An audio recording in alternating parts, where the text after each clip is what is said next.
Hello friend, आप लोग कैसे हैं। उम्मीद करते हैं आप लोग अच्छे होंगे। तो चलिए आप सबके बीच एक महाशिवरात्रि प्यारा सा भजन लेके आई हूँ। आप लोग सुनिए, अच्छा लगे तो कमेंट भी करिएगा। सातो गंगा परवा से हम जलवा लैनी भोला जी, हम जलवा लैनी भोला जी। ताबो नाही दिहला दर्शनवा हमरे भोला जी, ताबो नाही दिहला हमके दर्शनवा हमरे भोला जी। सातो गंगा परवा से हम जलवा लैनी भोला जी, हम जलवा लैनी भोला जी। ताबो नाही हमके दर्शनवा दिहा भोला जी, ताबो नाही हमके दर्शनवा दिहा भोला जी। फूलवा के डलिया लैनी संग में बेल पतैया हो, संग में बेल पतैया हो। ताबो नाही हमके दर्शनवा दिहा भोला जी, ताबो नाही हमके दर्शनवा दिहा भोला जी। सातो गंगा परवा से हम जलवा लैनी भोला जी, हम जलवा लैनी भोला जी। ताबो नाही हमके दर्शनवा दिहा भोला जी, ताबो नाही हमके दर्शनवा दिहा भोला जी।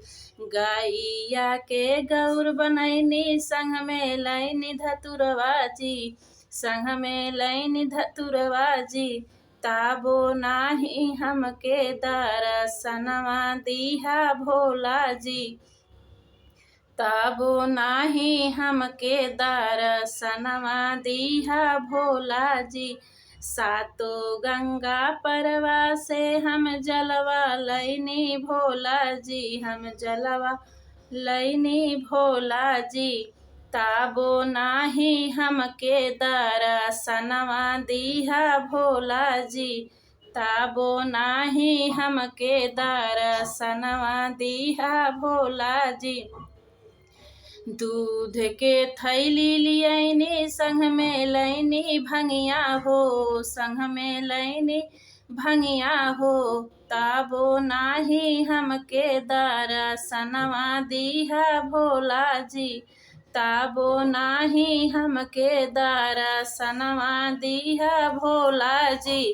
ताबो नाही हमके दर्शनवा दिहा भोला जी। सातो गंगा परवा से हम जलवा लैनी भोला जी, जलवा लैनी भोला जी। ताबो नाही हमके दर्शनवा दिहा भोला जी, ताबो नाही हमके दर्शनवा दिहा भोला जी। पूनम भजनिया गावे संग में गावे परनिया हो, संग में गावे परनिया हो। लइका लेके दर्शन आए तबो नाही दिहा हो, शंकर जी त बेड़वा तुहू पार कैदा भोला जी। सातो गंगा परवा से हम जलवा लैनी भोला जी, हम जलवा लैनी भोला जी। ताबो नाही हमके दर्शनवा दिहा भोला जी, ताबो नाही हमके गोदी ललनवा दिहला भोला जी। तो फ्रेंड, मेरा गाना कैसे लगा आप लोग कमेंट करके ज़रूर बताइएगा। अच्छा लगे तो लाइक करिए और कमेंट करिए, सब्सक्राइब भी करिए। Bye by.